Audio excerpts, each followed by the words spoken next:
Hello, welcome back to another video on Diablo 4. So today we're going to be talking about the spreadsheet. We've updated it, so got a lot of requests to update this and add a sorc to our group.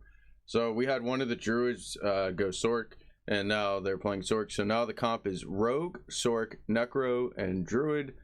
We still have a druid, unfortunately, but later in the game that is probably going to be really efficient in nightmare dungeons as druids.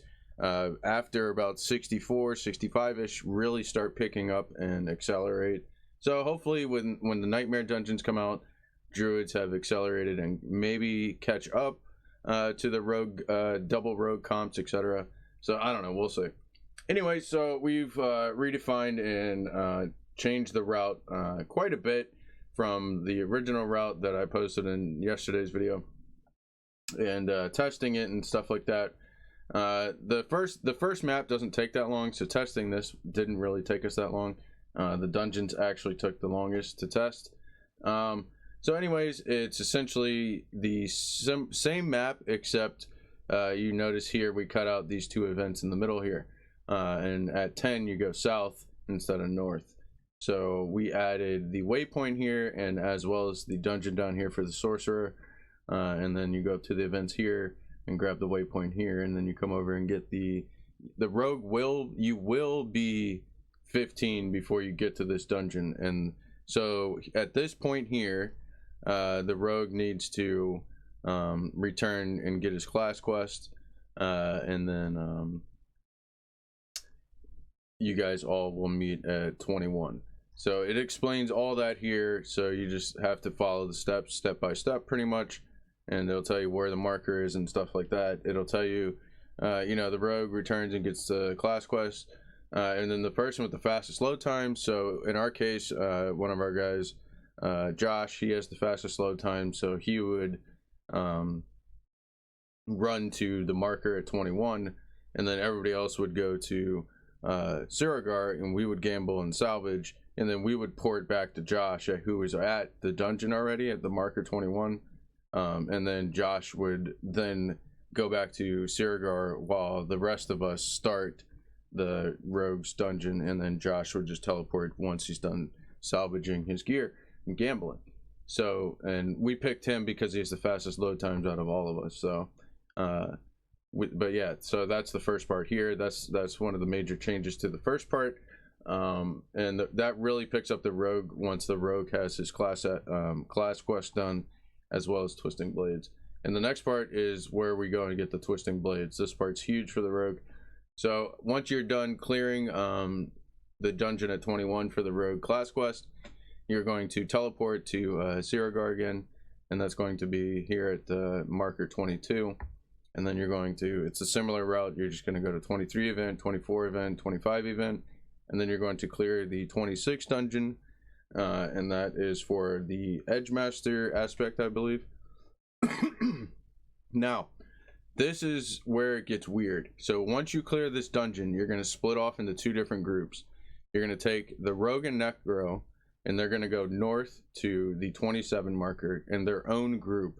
Okay, and then the sorcerer and the druid are going to go to the south 27 marker, which is the sorcerer. I don't know, something for the sorcerer, I forget what. Really tired, barely slept. So yeah, the druid, you want to go in two separate groups. That way the mob health's only scaled up to 2-player health, not 4-player. So you separate, and then you both just want to clear the dungeons as fast as possible to in your separate groups.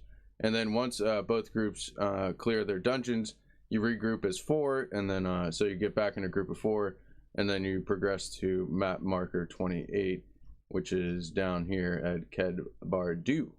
Okay, and then it just goes to explain you want to do the Annexio Watchtower until level 24, and I haven't done the video of that. Well, I have the video of it, I just haven't edited it and like posted it. I haven't made like a map route. It's pretty straightforward.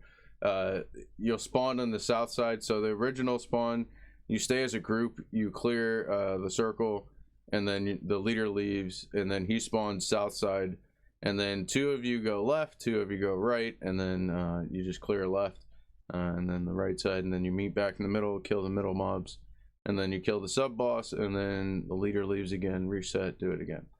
I'll make that video and put it here later. We're still updating this as we're testing, because we're still currently testing. We're testing right now the gap between World Tier 3 and 4, the quickest route between that. So once you have done the 24 grind at the Watchtower, you're going to go to GLPYHS at the marker 30 here, and then you're going to sell and salvage quickly there. And then you're going to mount and go to the 31 stronghold, 32 stronghold, and then you guys are going to go and clear the dungeon at the marker 33, and that is Go Run Slums. That's for the necro aspect, the splintering aspect, I believe. And then from there, you're going to TP to Ministered once you've cleared the entire group's going to Ministered, which is here, and then you're going to go up to the marker at 34 and then finish the necro quest, the first part of the necro quest, and that you'll be level 25 by this point, definitely.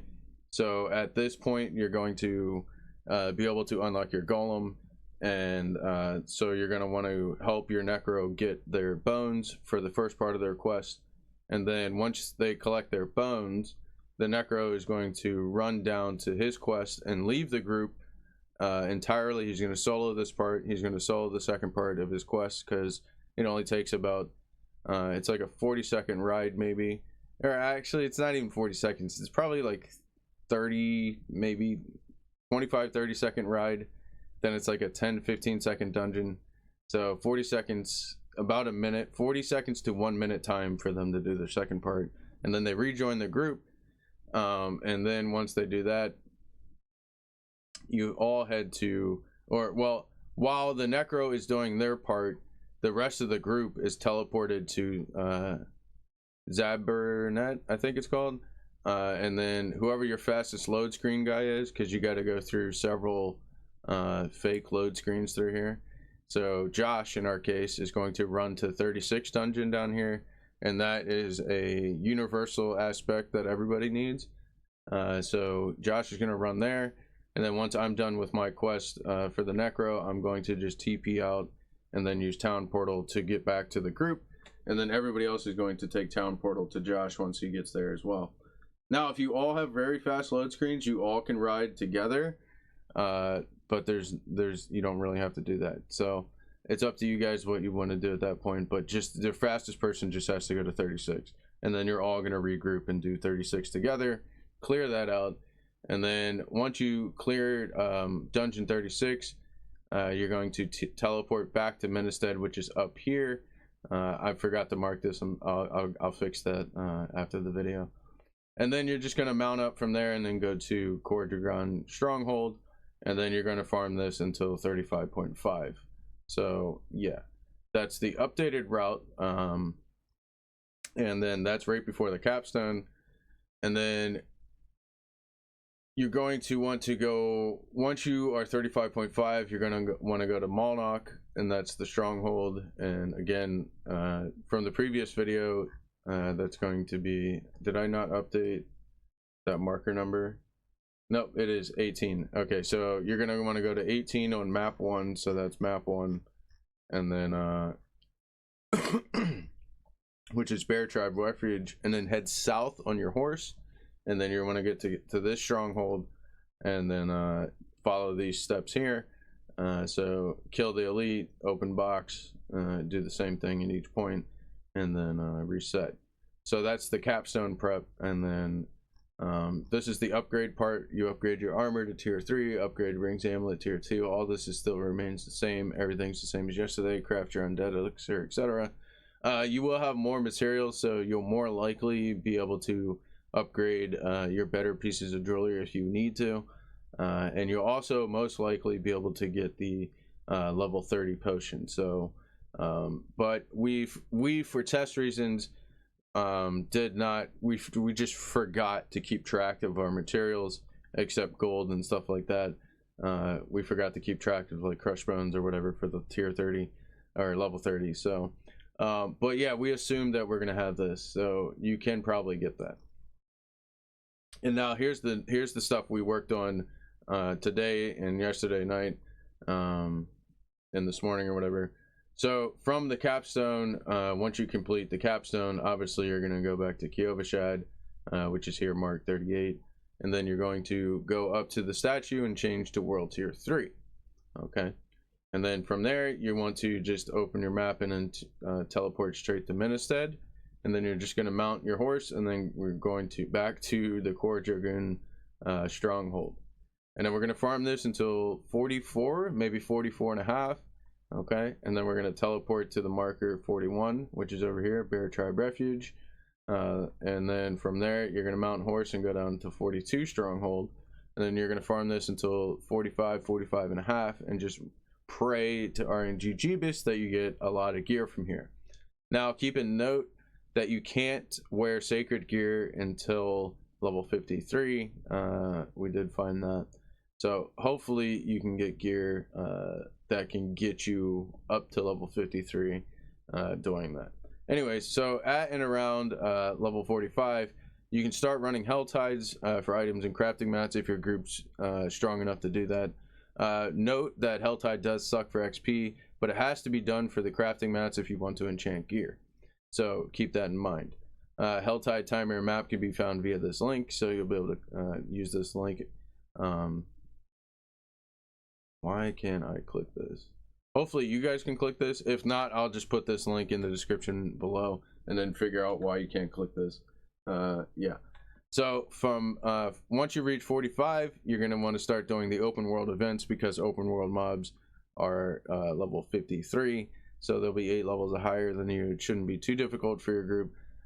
You can consider start doing the PvP zone, collecting shards. We didn't do turn-ins, so we just killed monsters, split off a little bit. The density is very nice. It was kind of difficult though, and we expect the PvP zone to have more players on launch, so not a really good thing to point people towards. And then Tree of Whispers, this is a must-do, have to do.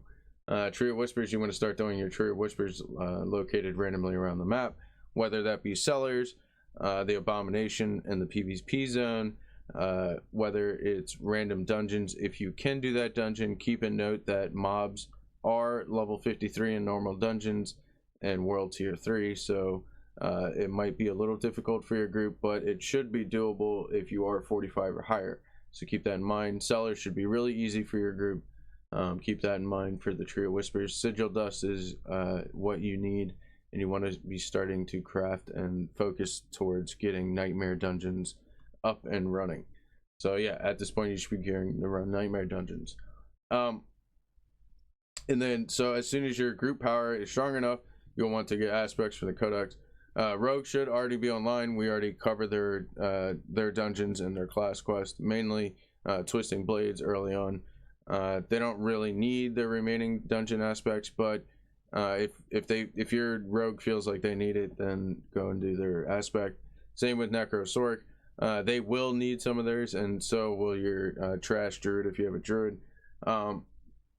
So again, note world mobs will be level 53, and Helltide mobs are level 54. Dungeon mobs are 53 in normal dungeons. So next we are going to TP to get coal, and then from there we're going to hit an event, and then the Necro aspect dungeon. This is for grasping vines. The Necro needs this before you start progressing into nightmare dungeons, in my opinion. And then the sorcerer has one up here at sunken something. Yeah, sunken library. So you hit up 47 to grab that waypoint on the way, just because why not? It's on the way, get some renown, etc. And then we hop up here, complete this dungeon, get the sorcerer, their aspect. This one is needed for the sorcerer. So moving on, now we're doing the druid part, TP to Ked Bardu. Now if you don't have a druid in your group because you're smart and you just aren't, you know, true friends to your friends, and you kick them out of their group because they refuse to play anything but druid, you don't have to follow the steps. You can just like continue on farming to 53. But if you do have a druid in your group, you're going to want to do this. So you have to TP to Ked Bardu, and then you're going to want to hit up this event here at mark 50, and then same thing here at 51, hit that event up. And then at 52 and 53, This is a stronghold. You have to complete the stronghold to do that as quickly as possible. The loot wasn't great there, so just knock it out as fast as possible. And then you have to do the dungeon underroot for the druid aspect, so unfortunate, but do that as quick as possible as well. It is decent XP, so there is that. And then moving on to the next part. So now we're going to TP back to Bear Tribe Refuge at mark 54. And then we're going to mount up and then ride our horse over to marker 55. And this is for the Necro aspect, Torment. Now, you might not need this in your Necro build, but in my Necro build, I'm going to use this because I don't expect to get the aspects that I do need. And this is a good placement aspect just for essence generation until we do get the good aspects. So I'm going to make my group do step 55. You guys can skip step 55 if your Necro feels they don't need essence generation. So moving on. If you feel like you need more Codex aspects, this is the time to go get them. Like I said, note that you need to be again level 53 to wear any sacred legendary items. So if you get any sacred legendary drops, you're gonna have to be level 53 to get the equipped. And note, if you extract a legendary aspect from an item that is higher level than you are currently, you will not be able to wear the item you place that aspect on. So be aware of that. Do not make that mistake. Okay, don't extract aspects from a higher item thinking that you can put it on a lower level item and wear it. That's not how that works anymore. Keep that in mind. All right, moving on. Depending on your group's clear speed and your gear power, so like how quickly you guys can knock out a normal dungeon, nightmare dungeon, etc. You know, you want to start doing nightmare dungeons as soon as possible. Ideally, definitely by level 50, if not before. I put ideally, I mean definitely by level 50. And the reason is you can make sacred sigils, which tier 1 is level 53 mobs, level 54 mob, so it's not too difficult, and you can start doing that as as soon as you feel comfortable enough to. You can do that as early as like 46, 47, but you need the sigil dust, and so you got to do the Tree of Whispers events and sellers and PvP boss. And then we are still working on the capstone, fastest way to capstone, and world tier 4. That's still a work in progress. So this is the updated route. This is for Rogue, Sorc, Necro, Druid. So let us know what you think. Let us know in the comments below, and I'll be sharing this spreadsheet to you guys. But yeah, we got a lot more testing to do. So yeah, I'm going to end the video with that. We just got to get right back at it. Don't forget to like and subscribe to the channel. Share this with all your friends. And yeah, later.